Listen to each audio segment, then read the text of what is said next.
நடிகர் விஷ்ணு விஷால் தன்னுடைய படமான லால் சலாம் படம் ஒழுங்காக போகாததுனால ஒரு விபரீத முடிவுக்கு ஏற்பட்டிருக்காரு அப்படின்ற மாதிரி ஒரு நியூஸ் வெளியாக இருக்குது. என்ன நடந்தது அப்படின்றத பார்க்கலாம். அதாவது விஷ்ணு விஷால் வந்து பார்த்தீங்கன்னா ஒரு கிரிக்கெட் பிளேயர். கடந்த காலத்தில் அவர் ஒரு கிரிக்கெட் பிளேயராக இருந்திருக்காரு.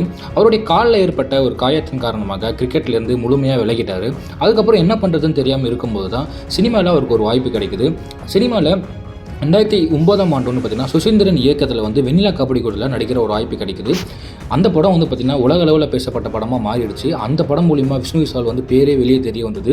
நிறைய படமும் அது மூலிமா கமிட் பண்ணார். அதிலிருந்து வந்து பார்த்திங்கன்னா இன்று நேற்று நாளை முண்டாசப்பட்டி இந்த மாதிரி வந்து பார்த்திங்கன்னா நிறைய படம் நடித்து நிறைய படமும் ஹிட் ஆகிருக்கு அவருக்கு. அதே மாதிரி அவர் படத்தில் வெளியான ஒரு படம் தான் வந்து பார்த்திங்கன்னா ராட்சசன். அந்த படம் இன்னைக்கு வரைக்குமே வந்து பார்த்திங்கன்னா பேச பொருளாக ஒரு பெரிய படமாக இருந்திருக்கு. இப்படி போயிட்டு இருக்க இந்த விஷ்ணு விஷாலுடைய நிலைமையில் வந்து பார்த்திங்கன்னா லால் சலாம் அப்படின்ற ஒரு படத்தில் வந்து பார்த்திங்கன்னா நடிக்கிறாரு. இதுக்கு முன்னாடி நடித்த ஒரு 4 படமும் வந்து பார்த்திங்கன்னா ஃபெயிலியராக போனதுனால லால் சலாம் படத்தில் கண்டிப்பாக எப்படியாவது வெற்றி அடைஞ்சிடணும் அப்படின்னு சொல்லிட்டு ரொம்பவே போராடி நிறைய கடினமாக முயற்சி பண்ணி நடிச்சிருக்காரு. அதன் காரணமாக அந்த படத்தில் வந்து பார்த்திங்கன்னா ரஜினி சாருமே கூப்பிட்டு அந்த படத்தில் நடிக்க வச்சுருக்காங்க.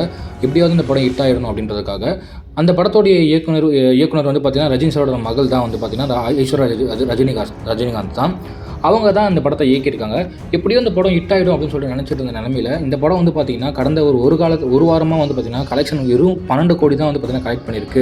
ரொம்பவே மோசமான நிலையில் இந்த படம் போயிருக்கு அப்படின்ற மாதிரி ஒரு சம்பவம் வந்து பார்த்திங்கன்னா வெளியே இருக்குது. இதை கேட்டு ரஜினிகாந்துமே ரொம்ப ஷாக்காக இருக்காரு. அது மட்டும் இல்லாமல் ஐஸ்வர்யா ரஜினிகாந்துமே ரொம்ப வந்து அப்செட்டில் உட்காந்துட்டு இருக்காங்க. ஆனால் வந்து இந்த படத்தை வந்து பார்த்திங்கன்னா ரொம்பவே அப்செட் ஆனது வந்து விஷ்ணு விஷால் தான். ரொம்பவே வந்து பார்த்திங்கன்னா இந்த படத்தை எதிர்பார்த்துட்டு இருந்தார் அப்படின்ற மாதிரி ஒரு நியூஸ் வெளியாக இருக்குது. ஒருவேளை ரஜினி சாரும் நடிச்சிருக்காரு, இந்த படம் கண்டிப்பாக ஹிட் ஆகிடும் அப்படின்ற மாதிரி நடிச்சிருந்தார் போல். ஆனால் அந்த படம் வந்து தோல்வி நழுவுனதுனால அவர் வந்து இனிமேல் சினிமாவே வேணாம் அப்படின்ற மாதிரி ஒரு முடிவு எடுத்திருக்காரு அப்படின்ற மாதிரி ஒரு விஷயம் வந்திருக்கு. இதனால் வந்து பார்த்திங்கன்னா ரொம்பவே மன உளைச்சலில் வீட்டில் உட்காந்துட்டு இருக்காரு அப்படின்ற மாதிரி நியூஸ் வெளியாக இருக்குது. அவர் இந்த இதுலேருந்து வெளியே வர்றதுக்கு எவ்வளோ நாள் ஆகும் அப்படின்னு தெரிய வரல. ரொம்பவே வந்து பார்த்திங்கன்னா வாழ்க்கையில் கஷ்டப்பட்டு இருக்காரு அப்படின்ற மாதிரி ஒரு நியூஸ் வெளியாக இருக்குது.